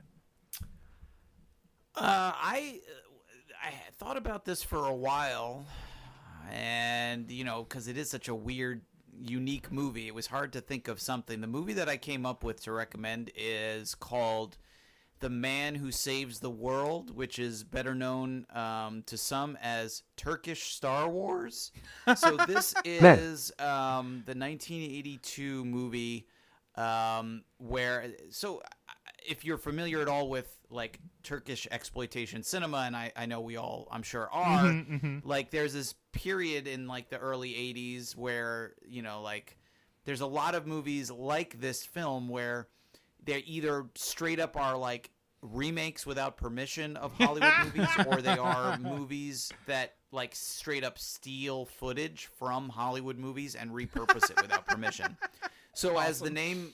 As the unofficial name of this film suggests, like Turkish Star Wars is just like all the special effects scenes are literally like scenes from Star Wars, like the X-Wings flying around, the Death Star. Like literally it'll be like a Turkish actor in a ridiculous fake looking cockpit wearing like a satiny jumpsuit, and then you cut to X-Wing fighters flying around. And the plot is not Star Wars, but the effects are all from Star Wars. And it has the movie makes like the story almost has to make no sense because of that, and it doesn't. And the special effects in the scenes that aren't from Star Wars are just ridiculous too. But it also has this very appealing spirit, like we're putting on a show kind of spirit that I find very endearing. And it the movie almost it just believes in itself, and it's so pure in that way. You know, like you were talking before about like you know, movies that are trying to be cult films, or like that they're trying to make a bad movie. And this is the opposite. This is the best they could do. And they believed in what they were doing as this epic mythology of just total garbage nonsense. It's so charming and endearing, and it has this quirky sense of humor that I feel like it's actually not that far off from the vibe of Buckaroo Banzai. Like if you awesome. The Adventures of Buckaroo Banzai, I have a feeling you would probably get a kick out of Turkish Star Wars, aka The Man Who Saves the World. That is a great rec, and I'm going to add it to my list. I'm going to read Ryan's. His is The World's End. He said, the stock for Hot Fuzz is consistently on the rise. Sean, everybody thinks is an all-timer, but The World's End is due for a revisit. And I can see what he's saying. Mine are, I had two because tonally, one is the Aquabats. This movie, the whole time, I was like, if the Aquabats made a movie, this is what it feels like. And then very different tonally because it's much more grim and dark, but you can feel all the different influences, and the lore that they do not take time to explain is the comic series Black Hammer. Oh, yeah. And I think the further it goes along, they add flashbacks and you see where each character, but it's like a dark twist on, like, it's adventures like old folks' home is essentially, but each character is from a different era of comic books and how they all ended up in this weird team together. But it is dense and you never know what's happening. And it reminded me of this, and more people should read Black Hammer. Let's get to the awards. 84 style or fashion? What stood out the most, Matt? We mentioned her, but I thought like Ellen Barkin's look in this movie, you know, because like a lot of it's to me like this movie doesn't look very 80s style or fashion. Like nobody ever dressed like this ever. Like was everyone walking around like Roy Rogers or like wearing, you know, these bow ties, and everyone looks ridiculous. But something about like Ellen Barkin, her hair and stuff, I just felt like she was the one element that maybe you could say like actually does kind of capture an 80s kind of era of cool, and like she looks like she could have stepped out of a magazine or something. So that she and especially again, as we mentioned, wearing that pink dress at the end of the movie, she has my attention. She has my complete attention in that moment, and is quite iconic, I think. Yeah, I think she would seamlessly fit in with like a Cyndi Lauper music video. Yeah, that's like her vibe. Greg, what do you got? That's a great dress. The fringe on it, like there's a lot of movement in that dress. Great silhouette. Yeah, she looks completely fetch in it.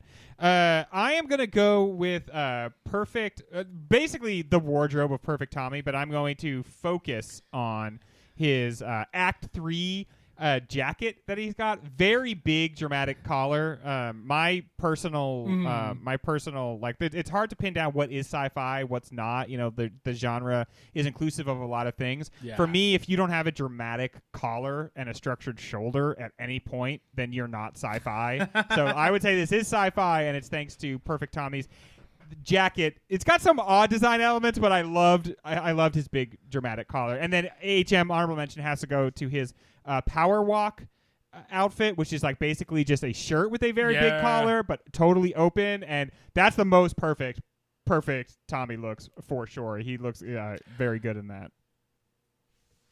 I have a wedding this summer that I'm going to, and I want to look for his look of jacket and shirt have the exact same pattern. I'm going to do my damnedest to find that. I've never seen that before, and I'm in love. Musical moment. And there's a lot. Greg, what do you got?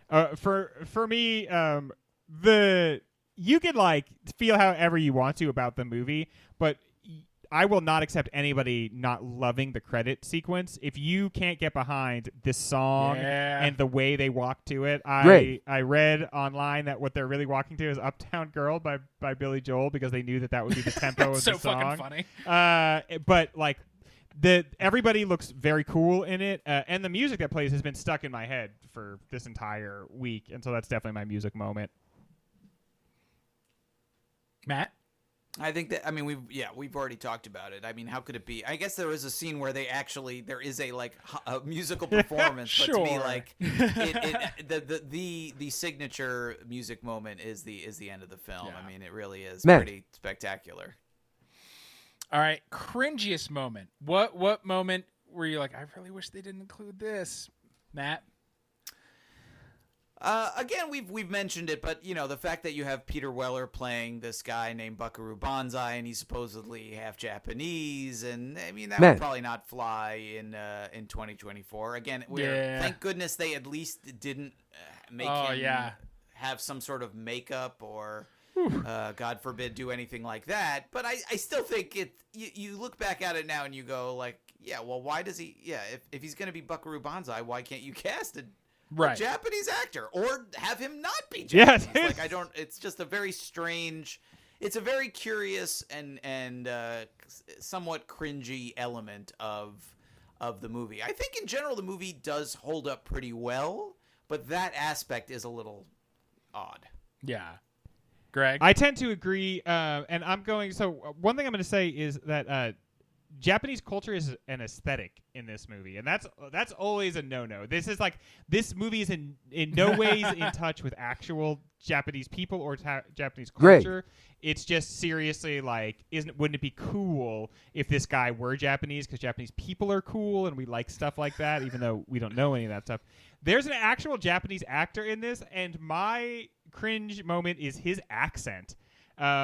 His accent is like he's basically doing like the Mickey Rooney character from Breakfast at Tiffany's, and the guy's. I mean, far be it for me. He seems like an actor of Japanese ancestry, but maybe he's laying it on thick as like a joke. Exactly where this movie is, if you want to lob criticisms at it, it's difficult because it's often dancing around in this area of parody and satire, and so it's hard to pin it down. And so I think there's a better than average chance that his Japanese accent in this is a joke about how awful the portrayal of Japanese characters has been in Hollywood productions. If so, I'm sorry, sir, because I'm not extending you exactly that amount of credit. I think instead what it is he kind of gave them what they wanted, which was this kind of insulting to me sounding Japanese accent. Pound for pound performance. Doesn't matter how much screen time they had. Who stole the show? Matt. I gotta go with Yakov Smirnoff Yes. as the national security. No, I don't know how it could be anybody but it's got to be Lithgow. I don't know how it could be anybody but Lithgow. I mean, he completely just owns every scene that he is in. I mean, and he's the person we all quote when we quote this movie and his ridiculous accent. We talked about that. to me, I can't even fathom picking anybody else. Yeah, every time I see my dog, since I've seen this movie, I say, it's not even my planet, monkey Monkey boy. Which is, I don't just monkey boy is great. Laugh a while you can, a monkey boy. Greg, what do you got? I love how at first it seems like monkey boy is an insult they lob at humans, but it's pretty clearly like just what they actually call humans, because even their announcements refer to humans That's as monkey their boys. base. Yeah. I am going to do my favorite thing, which is give the most basic answer possible, but I was really blown away by Peter Weller in this. I thought he did such a good job, and the way he is like subtly being very dry in the midst of all this zaniness. Mhm. His lines often made me laugh the loudest, and I think that's why I'm giving it to him. For me, the knockdown, hilarious, most funny, like hilarious moment of the movie is when they get the communication about what exactly is going on, like why they're in danger and everything, and the Hong Kong Cavaliers start having a conversation in the middle of it about like whether or not Penny looks like Peggy. And the way Buckaroo Banzai goes, guys, I'm trying to listen to this. Like, that is exactly the kind of line that, like, the first time you hear it, you're like, oh, that's funny. And then every time you watch the movie after that, it gets just a little bit funnier. And I think that it's down to his performance. That is a good one for sure, but Lithgow gets it. Come on. Our final award, director's signature moment. Greg, what stood out? I strongly... And this is hard, because he's directed 2 movies. Exactly, yeah. I strongly feel like this movie is even more Star Warsian than we gave it credit for. It starts with a yellow, not crawl, but title cards in the beginning. It's part of a serial. It's understood to be part of a serial, and starting in kind of the middle of it, not at the beginning of it. And another way in which I felt strongly like it had Star Wars origins is if you listen to George Lucas talk about Star Wars, one of the things he will eventually say is that he kind of conceptualizes it as a silent movie that is really just supposed to be backed by a classical soundtrack, and that you're just supposed to like interpret the actions, and that there's not supposed to like, and that's why I think his dialogue is pretty bad. Now, George Lucas has said a lot about his movies over the years, so maybe that's not the case, but I felt very strongly like there are scenes, and maybe even the bulk of this movie, which almost felt like it was supposed to be a silent film. And where I felt that the most was in the flashback of Dr. Lizardo. First of all, I love the shot of him hooking himself up to the thing to just like electrocute himself back into a flashback. But then his really old school laboratory very much reminded me of like silent movies and like mad scientists in silent movies, and I felt like the very broad arm waving and that almost made one feel like it was meant to be shot in black and white and silently, and so that flashback is my director's signature moment. It's a good one. Matt, what do you got? Yeah, I mean, it's hard to say, because what defines a W.D. Richter movie, or his touch? I mean, it's this movie, and that's about it. Like, I haven't seen anything else he's directed. I don't know. I guess to me, I would just think of like, just the sort of general oddball, like, I've never seen that before kind of thing that you get out of like Lithgow's performance, or having a character named like John Big Boutte, and, you know, like Big Boutte is like a one word with an accent over the E, you know, or even like Carl Lumley plays like the main black Lectroid. And he gives this, I don't think we've even mentioned him yet, but he gives this great performance of like alienness. His physicality is so alien. You know, there's like a scene where they're like, towards the end, where they're like going into where, I don't know, wherever the hell the red Lectroids are, who even knows? and he is like amongst all these people, and all the Cavaliers are like, acting tough and macho, and they're entering this base, and he's like, his body is like operating almost at like, it almost has its own physics. I don't know how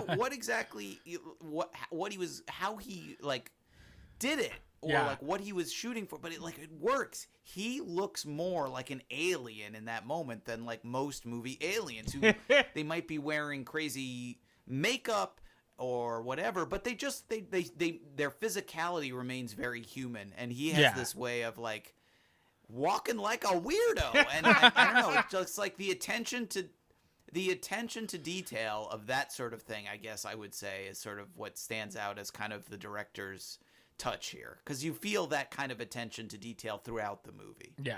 Have you seen this other movie, Late for Dinner? No. I want to now, not even based on its description or anything. Just this movie's so bananas, and that it's in the 90s, and I'm gonna track it down. I'll do that. I'll fall on the sword and let you guys know if it's worth it or not. Probably not. As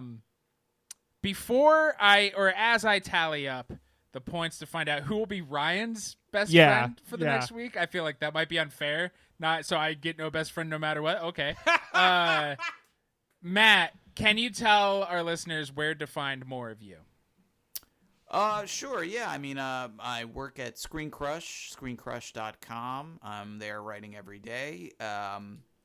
The book, Opposable Thumbs, How Siskel and Ebert Changed Movies Forever, it's available now. You can get it online. You can get it in a bookstore. You can get the audiobook. There's an ebook. And yeah, I mean, you can find me on social media. I'm still sort of on Twitter, ish. I'm on Blue Sky. I'm on Facebook. I'm on Instagram. So yeah, I'm around if you're looking to follow me. Love it. It is time to announce the rankings. I got a pitiful, I think, record low, 10 points. Boo. It does not bode well. And we always say, well, like with guests, there's more people, there's more talking. But no, Greg, you got 42 points. Well, that's a lot of points, Mike. Which feels like a more normal amount. That's a lot of fucking points. But you will not be Ryan's best friend because Matt Singer, you got 47 points for the Buckaroo Banzai. Wow. So you destroyed Greg. Well, and I can't even sniff where you guys are at. I'm sorry. I just didn't do as bad as you, Mike. Oh, Ryan got 2 points, which I guess at least I'm not the saddest person on this episode. That was our episode. Matt, thank you so much for joining us and for picking this movie. No, thanks for having me. It was a lot of fun. Like I said, it was a good excuse to revisit the movie, and it was a pleasure watching it. It was a pleasure talking to you. For sure. The rest of the season, listeners, you have to look forward to The Karate Kid, Paris, Texas, Amadeus. Guest stars will include Adam Kempino from Film Spotting and Katie Walsh of the LA Times.